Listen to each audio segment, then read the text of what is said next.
पिंपळगावचा तलाव, तुमच्या कडकनाथवाडीचा तलाव, दुधाळवाडीचा तलाव, ही मोजकी कामं परांड्याचे वाशी भूमची मी तुम्हाला सांगत नाही। आपल्या मतदारसंघातली ही सर्व कामं भूमिपूजनापासून ते जलसाठा निर्माण होईपर्यंत आपण ही स्टोरेज टँक पूर्ण केले। आज त्या पाण्याचा फायदा शेतकऱ्यांना होतो। पुढच्या भविष्यामध्ये 50 वर्षांमध्ये सुद्धा हे पाणी साठा शेतकऱ्याला त्यांच्या शेतासाठी वापरता येणार आहे। परंतु आपण बघितलं की मधल्या काळामध्ये आपले विरोधी नेत्यांनी, पक्षाच्या लोकांनी मागच्या 5 वर्षांमध्ये प्रत्येक गावामध्ये जाऊन आम्ही नदी नाला खोलीकरण करतोय अशा पद्धतीचं वातावरण निर्माण केलं। एका वर्षातच ते नदी नाला गाळाने भरतो, परंतु त्याच्यावर आम्ही कधीच टीका केली नाही। ते त्यांच्या पद्धतीनं करतायत, आपण आपल्या पद्धतीनं करतोय। गावामध्ये 8-10 किलोमीटरचा नदी नाला असतो, परंतु रस्त्याच्या साईडला फक्त कुठंतरी 200-400 मीटर तिथं उकरायचं आणि आपल्याला त्या ठिकाणी आम्ही स्वतःच्या खर्चातून काम करतोय असं दिखावा करायचं। अशा पद्धतीचं मागच्या काळामध्ये काम झालेलं आहे आणि थोडं दिवसांनी, 6 महिन्यांनी, वर्षांनी त्याच कामाचे पैसे परत शासनाच्या माध्यमातून उचलायचं, ह्या घटना आपल्या मतदारसंघामध्ये घडलेल्या आहेत। ही नदी नाला खोलीकरण तुम्ही शासनाच्या माध्यमातून सुद्धा करू शकता, त्याला शासन बजेट देते। ह्या सर्व गोष्टीचा आपण विचार करणं गरजेचं आहे, परंतु ती शेतकऱ्यांना केलेली एक पद्धतीचं मलमपट्टी आहे, तात्पुरत्या स्वरूपाचं काम आहे। आपण जे काम या ठिकाणी केलेले ते कायमस्वरूपी आणि शाश्वत पाणी साठा शेतकऱ्यांना देण्याचं काम आपण या ठिकाणी केलेलं आहे। खऱ्या अर्थानं नदी नाला करायच्या ऐवजी त्यांनी उजनी धरणातलं पाणी आपल्या मतदारसंघामध्ये या 5 वर्षांमध्ये आणणं गरजेचं होतं। 80% काम आपण ह्या योजनेचं पूर्ण केलेलं होतं। आपण जर आमदार झालो असतो तर एका वर्षामध्ये हे पाणी आपण आपल्या मतदारसंघामध्ये आणलं असतं, परंतु आज 4.5-5 वर्ष झाले असताना सुद्धा ही स्कीम पूर्ण झालेली नाही। याचा आपण या ठिकाणी विचार करण्याची गरज आहे। आणि ही स्कीम का पूर्ण झाली नाही? आपल्या मतदारसंघाच्या दृष्टीने सगळ्यात महत्त्वाचा विषय हा पाण्याचा आहे। आता चर्चा काय होती की आम्ही उजनी धरणातलं पाणी सीना कोळेगाव मध्ये आणणार आहे। 5 वर्ष झाली त्यांनी आणलेलं नाही। लोकसभेच्या निवडणुकीच्या अगोदर त्यांनी परांड्याला एक मोठा कार्यक्रम घेतला आणि म्हणाले आम्ही वचनपूर्तीचा कार्यक्रम घेतोय। अरे बाबा, तिथं उजनीहून पाणीच आलं नाही, तुम्ही कशाचा वचनपूर्तीचा कार्यक्रम घेता? बरं झालं त्यांनी माणसं तिथं घेऊन गेले। माणसाच्याही लक्षात आलं की तिथं कशातच काही पत्ता नाही, तिथं पंप हाऊस रायझिंग मेनचं काम नाही।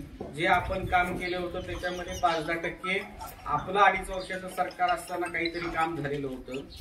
हा विषय आपण या ठिकाणी समजून घेणं गरजेचं आहे। आता उजनी धरणासाठी संघर्ष चालू आहे सीना कोळेगाव मध्ये युजतोपर्यंत। सीना कोळेगाव मधून हे पाणी साखर धरणामध्ये येणार आहे। साखर धरणातून पाणी हिवरडा तलावात, वालवड सर्कलला, तिथून सोनगिरी तलावात, सोनगिरी तलावातून आपल्या ह्या म्हणजे सोंडी, तुमचं इसरू, म्हणजे इकडचं तर अजून चर्चाच नाही। वाशी तालुक्याला पाणी देतो म्हणून गेल्या वेळेस त्यांनी सांगितलं होतं, अजून सीना कोळेगाव मध्येच पाणी नाही।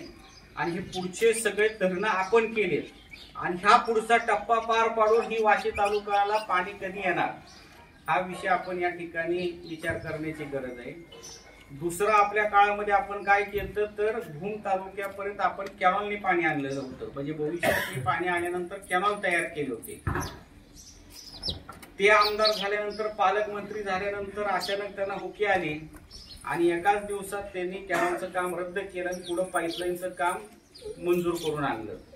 आता कॅनॉलचं काम जर असेल तर तुम्हाला त्या ठिकाणी त्या गावाला पाणी पर्क्युलेशनच्या माध्यमातून फायदा होतो।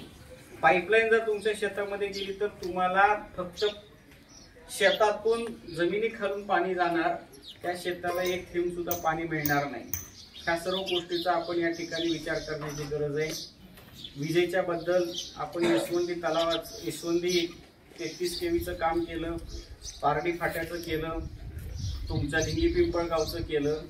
आपल्या तालुक्यातली फक्त आपण कामं सांगतोय।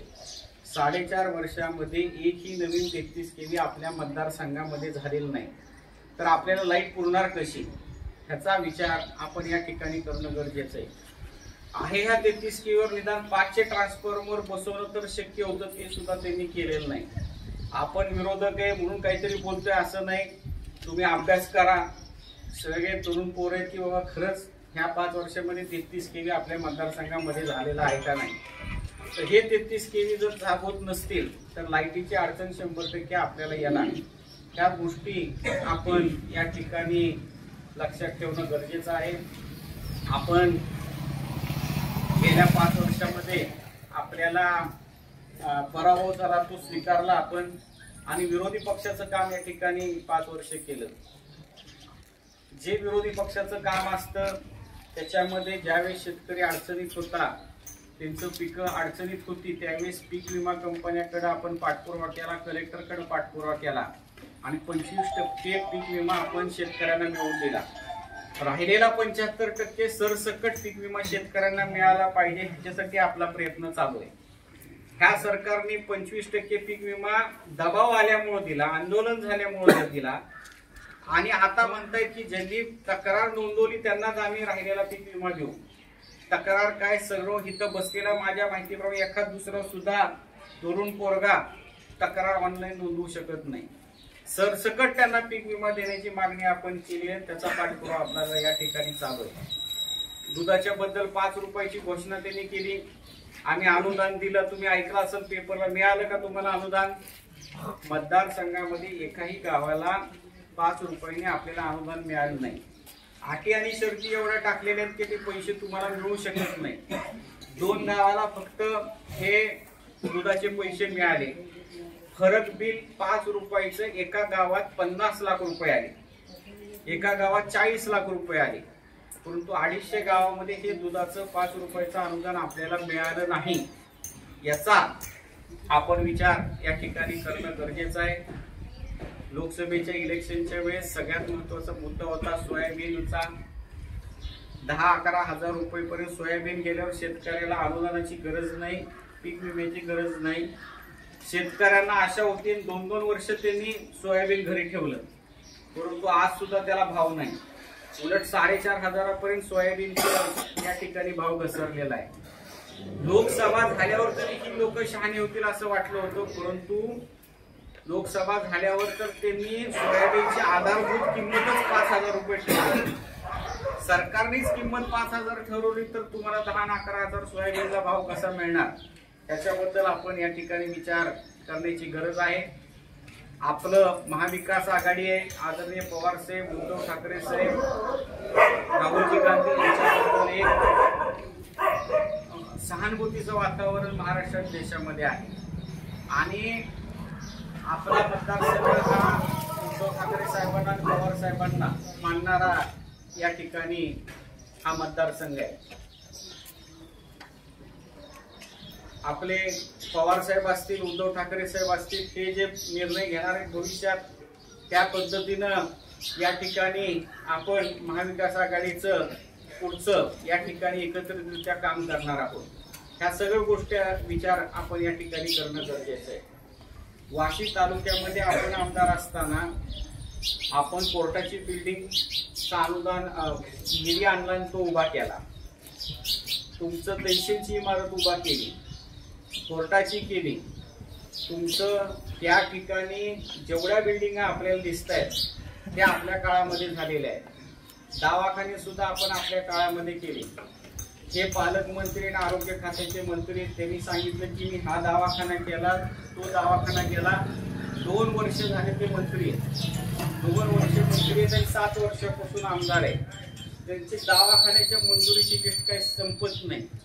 तुम्ही आजारी पडल्यावर तुम्ही आता ज्या 15 वर्षापूर्वी आपण जी तयार केली दवाखाने तिथं जातात का सावंतनी केलेला कोणता नवीन दवाखाना झाला आपल्या तालुक्यात? झाला असलं तर सांगा, काही अडचण नाही. नामदेवराव तुम्ही आता आजारी आहे, आपण जुन्या दवाखान्यात जाता का सावंतनी तयार केलेला आहे? असला तर दाखवा आपल्याला. ही सर्व कागदावरच्या योजना आहेत, त्यांचा पाठपुरावा नाही. आणि मंत्र्याची गरज नाही दवाखान्याला, आमदार सुद्धा दवाखाना करू शकतो, परंतु त्यांची एकही इमारत दवाखाना त्यांच्याकडे असणारं खातं जाऊन एकही नवीन इमारत त्यांच्या काळामध्ये झालेली नाही, हे मी इथं जबाबदारीने आपल्याला या ठिकाणी सांगतो. आता बघ कुठंच मोठं काहीतरी आता महिन्याभरात इलेक्शन लागणार आहे, काहीच मोठं आपल्याला करता येत नाही, दाखवता येत नाही, म्हणून त्यांनी काय केलं की 1,500 रुपये महिला भगिनींना आपण गेल्या 10 वर्षापूर्वी 15 लाख रुपये प्रत्येकाच्या खात्यावर टाकतो म्हणाले होते. आता 15 लाखाहून 1,500वर आले. आपण खोटं बोललो तर लोकांच्या लक्षात येते लाखाला बोलतो, आता 1,500 द्यायचं आपण घोषणा करतो. 1,500 आम्ही जवळ केलाय. महिला भगिनींना पैसे मिळाले तर चांगली गोष्ट आहे. आता कुठे पाहिजे, परंतु हे जर तुम्ही 1 वर्षापूर्वी 2 वर्षापूर्वी जर केलं असतं तर त्या महिला भगिनींना फायदा झाला असता. आता इलेक्शन 1 महिन्यापुरतच जर ही योजना राबत असेल तर त्याचा आपल्याला कसलाही फायदा नाही. महाविकास आघाडी आल्यानंतर आपण हे महिलांना 1,500च्या ऐवजी 3,000 अनुदान आणि पगार या ठिकाणी देण्याचं निर्णय महाविकास आघाडीने या ठिकाणी घेतलेला आहे आणि ते कायमस्वरूपी देणार आहोत. आता ही 1,500ची योजनेची चर्चा आपली होती, परंतु मूळ संजय गांधी निराधार योजना जी एकदा मंजूर झाली की तुमचं आयुष्यभर पगार राहते, त्याच्याकडे ह्या आमदारांनी 5 वर्षामध्ये डुंकुनी बघितलं नाही, एक बैठक ती घेतली नाही आणि बैठकच घेतली नाही तर तुमच्या पगारी चालू कशा होणार. अंध अपंग महिला भगिनी विधवा स्त्रिया म्हाताऱ्या माणसांना संजय गांधी सारखी महत्वाची योजना ती आयुष्यभर राहते, त्याच्या बैठकच नाही तर ह्या पगारी मंजूर का नाही झाल्या हे आपण या ठिकाणी यांना विचारणं गरजेचं आहे. आणि सगळ्यात महत्वाचं म्हणजे बचत गट. बचत गटाला गेल्या वर्षी 1,000 रुपये महिलांना दिले. त्यांनी सांगितलं की मी तुम्हाला भविष्यामध्ये तुमच्या बचत गटाच्या उत्पन्नाला बाजारभाव मिळतो, मार्केटिंग करतो, असं करतो तसं करतो आणि तुम्हाला 10,000 प्रत्येक महिलेला मिळवून देतो. 1,000 रुपये 5 वर्षाला म्हणजे दिवसाला 50 पैसे होते. महिला भगिनी 1,000 रुपयासाठी त्यांना मतदान केलेलं नव्हतं, तर त्यांच्या बचत गटाला काहीतरी मार्केट मिळेल, काहीतरी त्यांना त्या धंदा उद्योग मिळेल म्हणून त्यांना मतदान केलेलं होतं.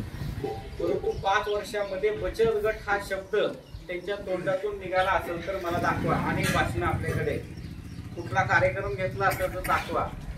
महिला भगिनी आणि बचत गट त्यांच्या यादीमध्येच कुठं 5 वर्ष नव्हता, हे आपण या ठिकाणी समजून घेण्याची गरज आहे. परंतु खऱ्या अर्थानं आपल्या गावातल्या महिला भगिनींना 1,500ची योजना आपलं सरकार आल्यावर 3,000 होणार आहे हे सांगणं गरजेचं आहे. आणि बचत गटाचे पैसे तर सोडायचेच नाहीत, त्यांचे पैसे घ्यायचे, परंतु मतदान हे महाविकास आघाडीला करायचं हे आपण या ठिकाणी सांगणं गरजेचं आहे. की आलेला जो पैसा आहे किंवा देणारे जे पैसे आहेत ते पैसे आपलेच या ठिकाणी मारून त्यांनी आपले शेतकऱ्यांचे पैसे लुबाडलेले. आपल्या कारखान्यावर इतर कारखान्यावर गेलं तर काटा 100% या ठिकाणी व्यवस्थित असतो, इथं 1 टनाचा 2 टनाचा फरक आपल्याला या ठिकाणी पाहायला मिळतो. 6,000 कोटी रुपयाचा भ्रष्टाचार अँब्युलन्स मध्ये केला, सगळ्यांनी बघितलं. मी कधी बोललोय का? महाराष्ट्रामध्ये जी चर्चा चालू आहे. त्याच्यानंतर आरोग्य खात्यामध्ये अजून 2,000 रुपयाच्या घोटाळ्याची काल परवा बातमी आली. तिसरी बातमी आली 2,500 कंत्राटी कामगार त्यांचं भरण्याचा घोटाळा आला. तुमच्या अधिकाऱ्याच्या बदल्याचा विषय वेगळाच आहे. या सर्व गोष्टीचा आपण या ठिकाणी विचार करण्याची गरज आहे. मराठा आरक्षणाच्या ह्याच्यामध्ये जरांगे पाटील साहेबांबरोबर प्रत्येक कार्यक्रमामध्ये आम्ही सहभागी आहोत. विधानसभेमध्ये मराठा आरक्षणाचा प्रश्न आमदार असताना अधिकृतरित्या मांडलेला आहे 2018 साली. त्याच्यानंतर मूक मोर्चा आपला झाला त्याला त्या कार्यक्रमाला होतो, मुंबईला कार्यक्रम झाला त्याला होतो. तुमच्या जरांगे पाटील साहेबांच्या सभेला सुरुवातीची जी झाली त्याला फक्त 2-4% सुद्धा आमदार माझे आमदार नव्हते. मी तिथं आंतरवलीला गेलेलो होतो. तुमच्या कार्यक्रमाला होतो. वाशीचा कार्यक्रम झाला त्या दिवशी विरोधीला आम्ही त्यांचा सत्कार आम्ही दोघांनी केला होता. परत जरांगे पाटील साहेबांना आम्ही 2 महिन्यापूर्वी भेटायला गेलो होतो.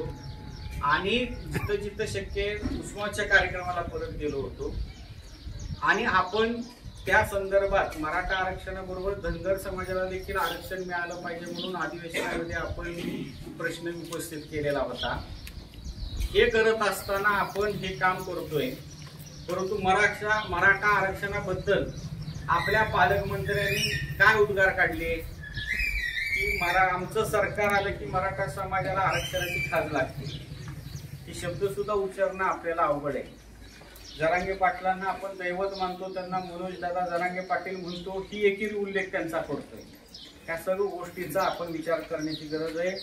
आपले जे काही कामं भविष्यात असतील ते आम्ही 100% करू। आताच प्रस्तावना करत असताना सांगितलं की या ठिकाणी दुसऱ्या जिल्ह्यातल्या लोकांनी येऊन इंग्रजासारखं आपल्यावर राज्य करून घ्यायचंय, तर आपल्या जवळच्या लोकांना जिथं आपण अर्ध्या तासात जाऊन त्यांना मोटरसायकलवर भेटून आम्हाला कोणालाही आपलं काम करून घ्यायचंय, आम्हाला तुम्हाला बोलायला भीती वाटायचं कारण नाही, भेटू शकता। गिरोईला अर्ध्या तासात तुम्ही मोटरसायकलवर येऊ शकता। एवढा मोठा त्यांचा कारखाना असताना तुम्हाला इथं 2 किलोमीटरवर कधी त्यांची भेट झाली का नाही मला माहिती नाही। खालची त्यांची बाकीची लोक या ठिकाणी आम्ही आलो, त्यांची लोक म्हणते ती नाही आले, त्यांचं अमुक अमुक माणूस आला। आपण मतदान तानाजी सावंतला केलं का दुसऱ्या त्यांच्या नातेवाईकाला केलं, आणि ती काय येत नाही, ती पैसे कमवण्यामध्ये पुणे आणि मुंबईला दंग आहे आणि आपल्या आमदारकीचा फायदा त्याच्या धंद्यासाठी घेतोय। आणि आपण म्हणतोय नाही नाही ती आलं नाही तर त्यांचा ही आला अमुक आला नातेवाईक आला। अरे आमदार आपण त्याच्या ज्याला केले त्या माणसाने आपल्यामध्ये आलं पाहिजे। लांबून पुण्यामध्ये बसून आपल्यावर राज्य करायचा जमाना गेलेला आहे। आपण या ठिकाणी गेल्या वेळेस ती मतदान तुम्हाला मागायला आला नाही, 5 वर्षांमध्ये आला नाही, आताही येणार नाही। त्याच्या कुठल्या तरी नातेवाईक गावावर येऊन गेला त्याच्यावर तुमचं समाधान होत असलं तर मला काय त्या ठिकाणी आपल्याला बोलायचं नाही। एवढं आपल्याला गृहीत त्यांनी धरलेलं आहे की पैशावर आपण सर्व गोष्टी करू शकतो। त्या सर्व गोष्टीचा आपण विचार करावा। आपली 100% कामं या ठिकाणी मधुभाऊ आहेत, काका आहेत, तुमचे वाशीची सर्व कंपनी आहे। आम्ही कुठलंही काम 100% आपलं मार्गी लावून एवढंच या कार्यक्रमाच्या निमित्तानं बोलतो आणि माझे 2 शब्द संपवतो। धन्यवाद।